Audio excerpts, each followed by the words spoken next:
Assalamualaikum warahmatullahi wabarakatuh. Selamat pagi, yang terhormat Bapak Selamat Hadi Kusuma, SPD MTP, selaku dosen pengampu mata kuliah metodologi penelitian, serta rekan-rekan mahasiswa yang saya banggakan. Pada kesempatan kali ini, saya akan mempresentasikan proposal saya dengan judul Pembuatan Yogurt Susu Kacang Hijau dengan penambahan stroberi, Pragaria annasa, dan Madu Trigona SP. Namun sebelum lanjut, izinkan saya memperkenalkan diri terlebih dahulu. Nama saya Ismail Nur Fajri dengan NIM 202141311005 dari Prodi S1 Teknologi Pangan. Adapun pokok bahasan pada presentasi kali ini yaitu pendahuluan, kajian teori, dan metodologi penelitian. Langsung saja ke bagian pendahuluan. Peneliti pada penelitian ini dilatar belakangi oleh berbagai masalah. Masyarakat Indonesia sudah mengenal hasil olahan fermentasi diantaranya tempe, keju, kefir, nata, yogurt, dan lain-lain. Salah satu yang populer sekarang ini adalah yogurt. Yogurt adalah hasil akhir fermentasi susu. Dalam proses fermentasi yogurt, susu dipanaskan terlebih dahulu agar tidak terkontaminasi oleh bakteri, kemudian ditambahkan dengan starter Lactobacillus bulgaricus dan Streptococcus thermophilus. Setelah itu, susu diinkubasi selama 4-6 jam pada suhu 38-44 derajat Celcius atau selama 12 jam pada suhu 32 derajat Celcius. Proses fermentasi dalam pembuatan yogurt dapat terjadi karena pada susu sapi maupun kambing terdapat protein susu kasein dan gula susu laktosa. Gula susu laktosa ini akan digunakan oleh kedua starter bakteri Lactobacillus bulgaricus dan Streptococcus thermophilus sebagai sumber karbon dan energi utama untuk pertumbuhan kedua bakteri tersebut. Dalam proses fermentasi tersebut menyebabkan laktosa, gula susu berubah menjadi asam piruvat dan selanjutnya diubah menjadi asam laktat. Bahan yang umum digunakan untuk membuat yogurt adalah susu segar atau susu sapi segar atau susu kambing segar. Susu mempunyai banyak manfaat, diantaranya adalah mencegah terjadinya osteoporosis, mencegah terjadinya kanker usus, menguatkan jantung, dan lain-lain. Ada juga yogurt yang dibuat menggunakan bahan kacang-kacangan. Misalnya yang umum digunakan adalah kacang kedelai. Kacang kedelai kacang-kacangan tidak kalah dengan susu karena kacang-kacangan merupakan sumber protein nabati. Kacang hijau merupakan salah satu bahan makanan sumber protein dengan nilai gizi yang tinggi, vitamin B, mineral, dan serat. Kandungan protein kacang hijau mencapai 24% dan mengandung lemak nabati yang rendah. Kacang hijau dapat digunakan sebagai bahan dasar untuk membuat susu yang dikenal dengan susu nabati. Susu kacang hijau juga mengandung asam amino sangat tinggi, hampir setara dengan kandungan protein susu hewani, serta harganya yang relatif murah, sehingga dapat digunakan sebagai bahan alternatif pengganti susu hewani dalam fermentasi. Kacang hijau salah satu kelompok kacang-kacangan yang mengandung protein tinggi tetapi rendah lemaknya. Pembuatan yogurt secara komersial banyak dilakukan dengan menggunakan jenis starter bakteri asam laktat yaitu Lactobacillus bulgaricus, isolat bakteri asam laktat yang lain seperti Lactobacillus casei dan Lactobacillus plantarum. Dapat juga digunakan sebagai starter dalam produksi yogurt. Sehingga perlu diketahui pengaruh manfaat yang mana bakteri ini pada pembuatan yogurt. Stroberi merupakan salah satu buah yang mengandung vitamin C. Buah stroberi berwarna hijau keputihan ketika sedang berkembang dan akan berubah menjadi merah ketika masak. Stroberi adalah tambahan populer untuk produk susu seperti es krim. rasa stroberi, milkshake, smoothies, dan yogurt. Stroberi mengandung kalori dan merupakan sumber vitamin C dan flavonoid yang baik. Salah satu alternatif penambahan rasa manis adalah ditambahkannya madu trigona. Madu trigona merupakan madu yang dihasilkan dari lebah trigona, salah satunya berjenis Tetragonula biroi, yang bisa ditambahkan untuk pembuatan yogurt nabati sebagai pemanis. Masalah yang akan dibahas peneliti yaitu apakah penambahan stroberi dan madu trigona berpengaruh terhadap aroma, rasa, warna, tekstur, keasaman, dan daya terima pada yogurt susu nabati. Peneliti juga melakukan pembatasan terhadap variabel-variabel penelitian, yaitu mengetahui penambahan stroberi dan madu trigona berpengaruh terhadap aroma, rasa, warna, tekstur, keasaman, dan daya terima pada yogurt susu nabati. Dan tujuan penelitian ini adalah untuk mengetahui pengaruh penambahan stroberi dan madu trigona terhadap aroma, rasa, warna, tekstur, keasaman, dan daya terima pada yogurt susu nabati. Adapun manfaat yang diharapkan pada penelitian ini ada dua. Yang pertama, dapat memberikan informasi ilmiah bagi produsen maupun konsumen yogurt dari bahan dasar kacang hijau. Dan yang kedua, untuk memberikan alternatif pembuatan yogurt dengan penambahan stroberi dan madu trigona. Kita lanjut ke bagian kedua, kajian teori. Langsung saja ke pembahasannya. Yogurt adalah salah satu produk berbahan dasar susu yang difermentasi dengan kultur bakteri Lactobacillus acidophilus, Lactobacillus bulgaricus, dan Streptococcus thermophilus, di mana mikroorganisme dalam produk akhir harus hidup aktif dan berlimpah. Pada awalnya, yogurt dibuat dari susu binatang ternak seperti susu sapi atau susu kambing dengan bentuk seperti bubur atau es krim. Proses pembuatannya adalah susu difermentasi menggunakan bakteri dan di dalamnya terdapat kultur aktif bakteri tersebut. Bakteri asam laktat yang digunakan untuk membuat yogurt mampu memproduksi asam laktat sehingga produk yang terbentuk berupa susu yang mengalami koagulasi protein atau menggumpal dengan rasa asam yang mempunyai cita rasa khas. Yogurt yang baik memiliki tekstur yang lembut seperti bubur, tidak terlalu encer, dan tidak pula terlalu padat. Yogurt yang baik mengandung kadar asam 0,5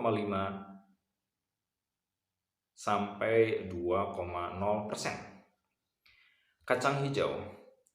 Kacang hijau disebut juga mungo, mung bean, green gram, dan mug, mempunyai nama lain Phaseolus aureus Roxburgh.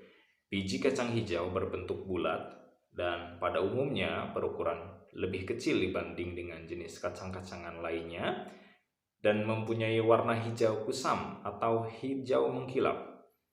Tanaman kacang hijau hidup di ladang, baik di dataran tinggi maupun dataran rendah.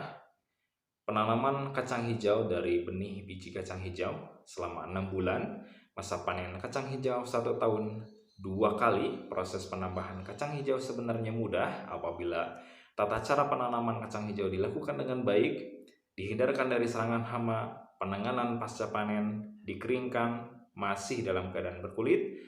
Apabila kacang hijau sering kering, kemudian dikupas untuk membuat kacang hijau awet. Setelah dikupas, dikeringkan kembali sampai kadar air 80-90%. Kandungan protein kacang hijau cukup tinggi, mencapai 20-25%, sedangkan kadar lemak 1,0 sampai 1,2%. Lemak yang terkandung dalam kacang hijau relatif sedikit dan merupakan asam lemak jenuh sehingga aman untuk dikonsumsi bagi yang mempunyai berat badan yang berlebihan. Juga baik untuk orang yang berusia lanjut. Kacang hijau juga merupakan sumber beberapa vitamin dan mineral penting yang diperlukan oleh tubuh. Vitamin yang terkandung dalam kacang hijau adalah B1, B2, dan niacin. Sedangkan mineral yang terkandung pada kacang hijau adalah kalsium, fosfor, dan kalium. Diversifikasi olahan pangan berbasis kacang hijau sampai saat ini masih sangat kurang. Kacang hijau secara tradisional baru dimanfaatkan menjadi berbagai olahan seperti bubur, bahan pengisi bakpia, sari minuman kacang hijau. Selain itu, kacang hijau juga dimanfaatkan menjadi tepung kacang hijau karena karbohidrat patinya mudah dicerna. Maka tepung patinya baik sebagai bahan makanan bayi maupun orang dewasa. Namun demikian, masih banyak peluang untuk memanfaatkan kacang hijau menjadi suatu produk olahan lainnya yang menyehatkan sehingga dapat memberikan banyak pilihan kepada konsumen. Diversifikasi produk olahan kacang hijau yang potensial dikembangkan adalah pangan fungsional, mengandung protein seperti susu nabati dan produk turunannya seperti yogurt dan susu kental manis rendah kalori. Produk susu nabati dan yogurt sebenarnya bukan produk yang baru, terutama yang berbahan baku kacang kedelai. Namun untuk yang berbahan baku kacang hijau masih belum dikenal di pasaran. Proses pembuatan susu kental dilakukan dengan cara menguapkan sebagian air yang terdapat dalam susu segar di industri besar. Tahapan-tahapan pembuatan susu kental meliputi evaporasi, pendinginan, penambahan bibit, laktosa untuk mencegah terjadinya kristalisasi, pengisian ke dalam kaleng, dan penutupan. Starter dalam proses fermentasi susu. Yogurt merupakan minuman cair dan kental dari akumulasi asam laktat dan rasa yang khas, merupakan hasil dari aktivitas starter bakteri dalam fermentasi susu. Starter bakteri asam laktat dalam fermentasi susu menggunakan jenis Lactobacillus bulgaricus dan Streptococcus thermophilus. Bakteri asam laktat ialah istilah untuk menyebut bakteri yang memfermentasi laktosa dan menghasilkan asam laktat sebagai produk utamanya. Bakteri asam laktat diisolasi untuk menghasilkan antimikroba yang dapat digunakan sebagai prebiotik. Semua bakteri asam laktat pada dasarnya mempunyai keasaman sifat, yaitu gram positif, tidak membentuk spora, mampu menurunkan pH, dan yang utama ialah mampu memfermentasi laktosa menjadi asam laktat. Lactobacillus bulgaricus merupakan bakteri gram positif berbentuk batang dan panjang, tidak mampu tumbuh pada suhu 100 derajat Celcius, memproduksi asam optimal pada kisaran suhu 41,8 sampai 46,60 derajat Celcius. Tidak tahan garam sekitar 5,5% dan bersifat termodurik. Streptococcus thermophilus merupakan bakteri asam laktat berbentuk bulat, kokus, gram positif, anaerob fakultatif, membutuhkan nutrisi yang lengkap untuk pertumbuhan dengan suhu optimal sekitar 450 derajat Celcius. Lactobacillus bulgaricus dan Streptococcus thermophilus dapat bekerja sama secara simbiosis dalam media susu. Dalam media susu, Streptococcus thermophilus berkembang biak lebih cepat dan menghasilkan baik asam maupun karbon dioksida. Asam dan karbon dioksida yang dihasilkan tersebut kemudian merangsang pertumbuhan dari Lactobacillus bulgaricus. Di sisi lain, aktivitas termofilik dari Lactobacillus bulgaricus memproduksi peptide, penstimulasi, dan asam amino untuk dapat dipakai oleh Streptococcus thermophilus. Mikroorganisme ini sepenuhnya bertanggung jawab atas pembentukan tekstur dan rasa yogurt. Untuk selanjutnya, susu skim bubuk. Susu skim adalah susu tanpa lemak yang bubuk susunya dibuat dengan menghilangkan sebagian besar air dan lemak yang terdapat dalam susu. Susu skim merupakan bagian dari susu yang krimnya diambil sebagian atau seluruhnya. Kandungan lemak pada susu skim kurang lebih 1%. Susu skim mengandung semua kandungan yang dimiliki susu pada umumnya, kecuali lemak dan vitamin yang larut lemak.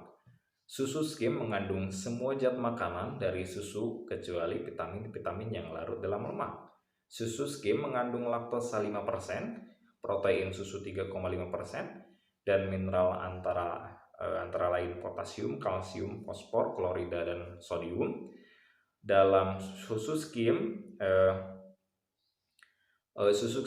dan sukrosa yang pada fungsi utama sebagai pemberi rasa manis juga dapat memberikan nutrisi pada bakteri asam laktat sebagai optimal agar bakteri tersebut mampu menghasilkan rasa yang pas dan tidak terlalu asam khas akibat pembentukan asam laktat dan asam-asam organik lain sebagai hasil dari metabolitnya.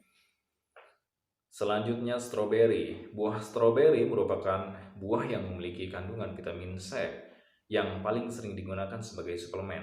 Hal tersebut karena vitamin ini mempunyai rasa yang asam dan enak sebagai konsumsi sehari-hari. Buah stroberi berwarna hijau keputihan ketika sedang berkembang dan akan berubah menjadi merah ketika masak. Stroberi adalah tambahan populer untuk produk susu seperti es krim rasa stroberi, milkshake, smoothies, dan yogurt. Stroberi mengandung kalori dan merupakan sumber vitamin C dan flavonoid yang baik. Selanjutnya, madu trigona. Madu trigona adalah madu yang dihasilkan oleh lebah kecil, ramping, dan hitam yang disebut lebah trigona sp. Salah satu jenis lebah trigona yang dapat menghasilkan madu adalah Tetragonula biroi. Madu trigona dihubungkan dengan aktivitas antibakteria pada yogurt karena madu akan bekerja untuk menarik air keluar dari zat asing sehingga bakteri menjadi tidak berdaya. Madu juga tidak mengandung cukup air sehingga bakteri tidak bisa hidup. Madu mengandung berbagai jenis gula, diantaranya fruktosa 41%, glukosa 35%, dan sukrosa 1,9%. Yogurt biasanya terasa asam. Oleh karena itu, penambahan madu sebagai pemanis alami adalah solusi yang tepat yang dapat dicoba untuk menambahkan rasa manis pada yogurt. Untuk tempat dan penelitiannya, penelitian ini akan dilaksanakan di Laboratorium Teknologi Pangan Unisa Kuningan dan Laboratorium Gizi Institut Pertanian Bogor. Penelitian ini akan dilaksanakan pada bulan Februari 2023 sampai Maret 2023. Jenis penelitian yang dilakukan adalah eksperimen. Alat dan bahan penelitian yang dibutuhkan yaitu inkubator, blender, panci, kompor, toples, pengaduk, gelas ukur, dan bahan yang digunakan yaitu kacang hijau, stroberi, madu trigona, starter, dan air. Metode penelitiannya dengan teknik pengumpulan data di mana ada dua, yaitu eksperimen dan kepustakaan. Analisis data secara kualitatif dengan statistik sederhana dan kuantitatif dengan ANOVA satu jalur, dan rancangan penelitiannya menggunakan rancangan acak lengkap dengan 1 faktorial, yaitu rasio penambahan ekstrak stroberi dan ekstrak madu trigona. Bisa dilihat pada tabel rancangan percobaannya. Untuk keterangannya, BA 0 untuk kacang hijau 15 gram tanpa penambahan ekstrak stroberi dan madu trigona. BA1 untuk kacang hijau 15 gram dengan penambahan ekstrak stroberi dan madu trigona dengan rasio 1:1. BA2 untuk kacang hijau 15 gram dengan penambahan ekstrak stroberi dan madu trigona dengan rasio 2:1. Untuk BA3 yaitu kacang hijau 15 gram dengan penambahan ekstrak stroberi dan madu trigona dengan rasio 3:1. Dan untuk analisis datanya nantinya akan dianalisis secara kualitatif dan kuantitatif, serta akan dilakukan penelitian lanjutan setelah hasilnya telah diketahui. Baik, itu saja yang dapat saya sampaikan. Terima kasih atas perhatiannya.